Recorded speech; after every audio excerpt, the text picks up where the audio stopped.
Et bonjour à tous. Podcast du 24 septembre, prise numéro 2. J'ai été interrompue par une araignée. Ouais, c'est trop cool. J'adore. Bref. Du coup, comme il n'y a pas de script, je vais peut-être un peu faire changer la tournure de ce podcast. Est-ce que vous avez parfois l'impression que la vie vous en veut? Vous en faites pas, on va rejoindre ce dont je parlais dans le premier essai. Est-ce que vous avez parfois l'impression que la vie vous en veut? Que quoi que vous fassiez, quelque chose se met sur votre chemin pour stopper vos projets. Comme si la vie ne cessait de vous dire, de toute façon, tu n'as pas le droit d'atteindre ton but, tu n'as pas le droit au bonheur, tu n'as pas le droit à la paix. Oui, cette petite araignée qui me stoppe dans mon podcast me pousse à penser ça. C'est terrible, je sais, c'est qu'une araignée, on est d'accord. Je déteste ces bestioles. Bref.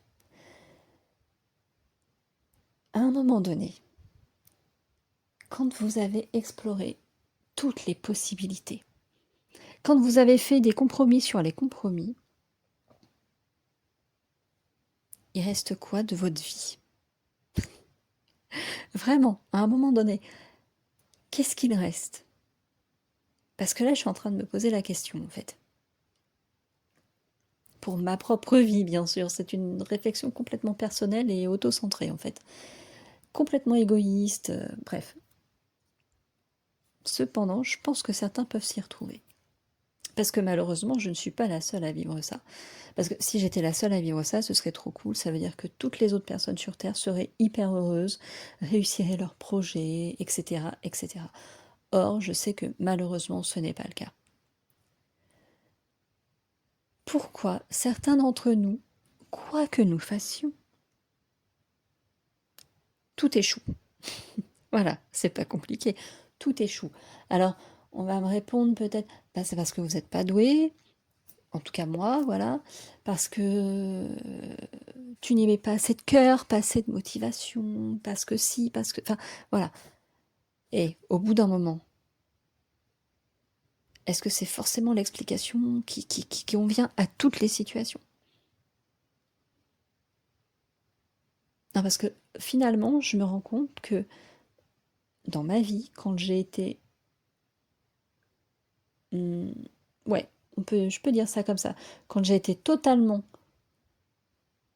aux manettes du projet que j'avais envie de lancer, que ça n'impliquait pas un employeur, par exemple, que ça n'impliquait pas un partenaire de vie, que ça n'impliquait pas des voisins, que ça n'impliquait pas de trouver des clients. Et bien en fait, tout ce qui était un réel travail solitaire et indépendant et tout ça, en fait, je l'ai réussi. Non, je vous promets, en fait, à un moment donné, j'ai repris mes études, j'ai réussi à avoir mes diplômes. J'ai voulu perdre du poids, j'ai perdu du poids. Vous voyez?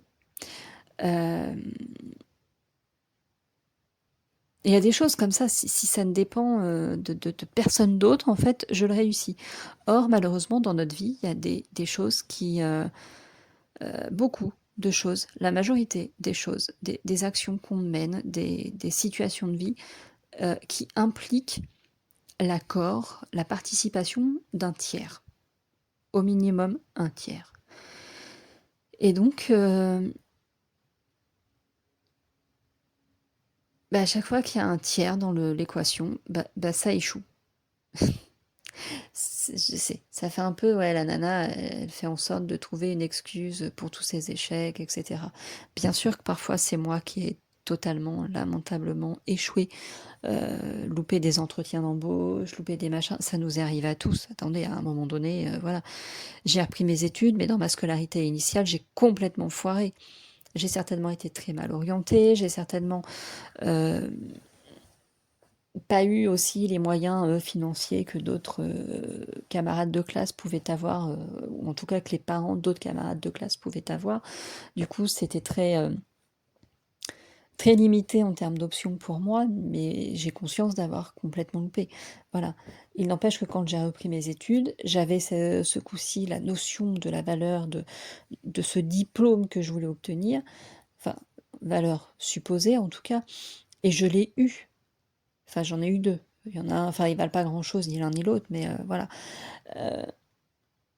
Par contre, une fois que j'ai eu présenté ces diplômes, en tout cas le plus élevé aux employeurs, ben ah mais c'est bien, vous avez appris vos études. Oui, ben on va pas vous embaucher quand même. Ok, bon, ok. Mais je peux faire quoi de plus, hein? Euh, Si on prend mon auto-entreprise par exemple, et je vais même étendre pour bah, la chaîne YouTube désormais qui porte le nom de l'auto-entreprise qui n'existe plus, auto-entreprise, mais l'écho des cartes existe sous un autre concept. Si je prends ces vidéos, par exemple, les audios, etc., on pourrait se dire, bah c'est bon, tu gères toute seule. Bah non. Et j'en reviens à mes problèmes de voisinage, en fait. Je ne peux pas filmer quand je veux, comme je veux. Je fais ça avec la boule au ventre, parce que bah, y a certains bruits qui passent, ne sont pas excessivement dérangeants en vidéo. Sauf que parfois, j'ai des voisins très motivés qui font que c'est impossible d'avoir de la tranquillité. Après une période un peu plus calme, j'ai de nouveau les portes qui claquent tous les soirs. Alors que je regarde gentiment Desperate Housewives, avec mon casque sur les oreilles, à m'abîmer l'audition. Oui, je regarde Desperate Housewives en ce moment, ça y est. Marc et Suzanne, Mike, pardon, et Suzanne se sont mariés. Ça y est. C'était magnifique, j'ai pleuré. Voilà, bref. Et j'en viens au sujet que j'avais juste avant, dans le premier essai que j'ai fait de cet audio. Comment faites-vous pour gérer les angoisses qui remontent? Parce qu'en fait, moi, au bout d'un moment, quand je constate que j'ai exploré toutes mes options, que j'ai certainement atteint le plus que ce que je pouvais atteindre, et que c'est pas encore assez pour être tranquille, pour être embauchée, euh, pour trouver un amoureux, bref, pour être bien dans ma vie, et ben, je commence à paniquer. J'ai un poids dans la poitrine, j'ai envie de pleurer, je me sens complètement dépassée par la vie en me disant mais que puis-je faire d'autre? Voilà. Alors qu'est-ce que vous faites, vous, dans ces cas-là? Comment vous gérez cette angoisse face à l'avenir? Comment vous gérez les choses? Comment vous débloquez les choses, même potentiellement, même si je sais que toutes les situations sont complètement différentes? Moi, je me trouve à ne plus savoir quoi faire, en fait. Et à me dire qu'il n'y a pas d'option, que c'est comme ça, que, que ma vie est comme ça depuis 44 ans et que donc je ne sais pas jusqu'à quel âge je suis destinée à vivre, mais que ce sera comme ça jusqu'au bout, que je suis celle qui a une vie de que je suis celle qui a échoué, que je suis celle qui, de l'extérieur, ne fait pas d'efforts. Enfin voilà quoi. Et c'est dur parce qu'autour, les gens semblent réussir plus ou moins facilement, mais semblent réussir, s'en sortir, atteindre leur but. Et moi, je suis là comme si la vie voulait pas de moi, en fait. La réflexion est terrible hein, à un moment donné, mais c'est un petit peu ça quand même. Je suis là comme si la vie voulait pas de moi. Destinée à vivre dans un appartement que j'aime énormément. J'adore ma commune, j'adore l'endroit où je suis, j'aime tout ça. Mais on est en immeuble. Donc faut supporter des voisins très cons qui donnent l'impression non pas d'être en immeuble, mais d'être en colocation complètement, quoi. Faut faire avec leurs heures d'arrivée, de sortie, de machin, de ci, avec la gamine qui hurle comme si sa vie en dépendait. Peut-être que sa vie en dépend d'ailleurs, peut-être qu'il faudrait que j'appelle les services sociaux, que j'appelle la police, j'en sais rien moi. Sauf qu'on sait que les gens sont complètement débiles, j'ai peur des représailles. Bref, Ce soir, je me sens à nouveau, du coup, pas super bien, avec ces réflexions un petit peu intrusives, un peu obsessionnelles, euh, qui me font dire que ma vie est une défaite complète et, euh, et d'une inutilité totale, oui, que ce monde ne veut pas de moi en fait. Et ça, faut le gérer. Alors je le gère plutôt bien, mais comme je l'ai dit il y a très peu de temps à quelqu'un qui m'a dit que bon, on va peut-être finir par s'occuper de mon cas et essayer de trouver une solution parce que j'aurais peut-être besoin de parler à un professionnel de la santé mentale. En fait, souvent, je me sens sur le fil. Ce soir, je me sens sur le fil. J'arrive à gérer. De l'extérieur, je vous paraîtrai assez calme. À l'intérieur, je suis une tempête. À l'intérieur, il suffit qu'un domino tombe et moi aussi, je m'effondre en fait. Et c'est pas évident. Déjà, c'est pas évident d'admettre sa faiblesse comme ça. Et, euh, et c'est pas évident à vivre en fait. On est vendredi 19 septembre. Vous aurez ce podcast très certainement mercredi 24. Je crois que je l'ai dit en début d'audio. Demain matin, on est samedi. Je vais normalement filmer les énergies de la semaine prochaine. Et j'angoisse déjà à savoir si je vais pouvoir le faire ou pas. Est-ce qu'il y aura du bruit ou pas? Est-ce que je vais être dans un assez bon état mental pour vous proposer quelque chose à peu près qualitatif, même si je sais que je suis loin d'atteindre la qualité d'autres personnes qui proposent ce genre de vidéos sur Internet. Est-ce qu'un jour je pourrais me poser chez moi pour travailler sérieusement mes cartes euh, ou travailler autre chose d'ailleurs, peu importe. C'est compliqué. C'est un échec. Ma vie est un échec, je le répète encore une fois. Et je ne sais pas comment faire en fait. Pour allier la réussite, mais en restant dans quelque chose qui me plaît. De toute façon, faire quelque chose qui ne me plaît pas, ce serait pas de la réussite non plus. Et donc, ben voilà. Là, actuellement, je suis dans ça. Ce soir, j'avais envie de parler de ça. De dire comment fait-on? Comment fait-on pour gérer cette angoisse de l'avenir, ce poids sur le plexus qui vient se mettre, cette boule dans la gorge qui se forme, ces larmes qui ont envie de sortir et qui sortent pas. Je suis Capricorne, hein, il en faut beaucoup. Hein.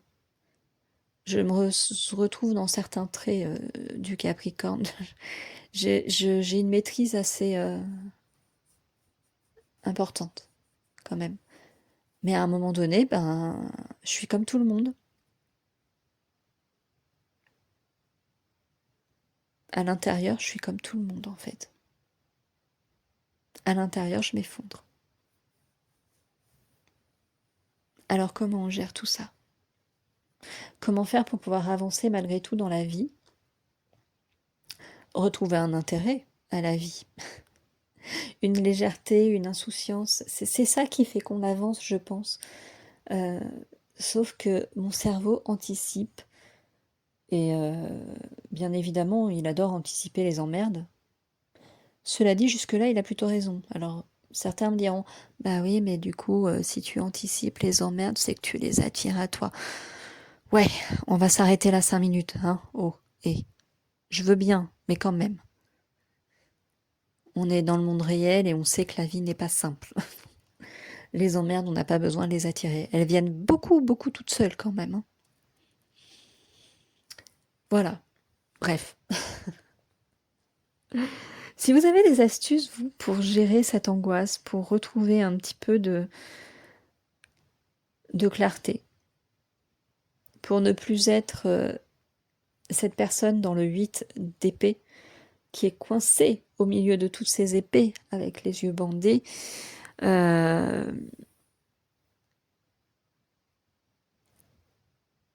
On sait que dans le 8 d'épée, la personne n'est pas réellement bloquée.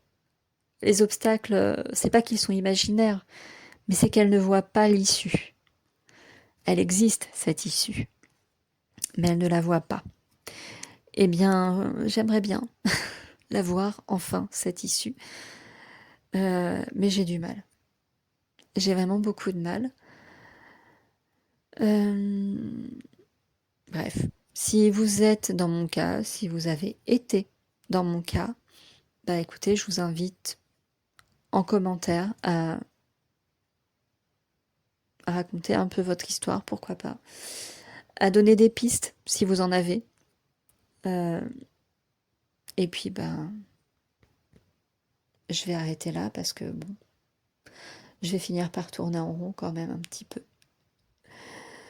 Je vous souhaite une excellente soirée. Je vous encourage à être très fort si vous êtes en difficulté actuellement. J'espère que vous avez des gens à qui en parler. Si c'est pas le cas, je sais qu'il existe des numéros d'écoute. En tout cas, ne restez pas seul, ne faites pas comme moi, c'est pas une bonne idée. Euh, et je nous souhaite à tous d'aller mieux un jour.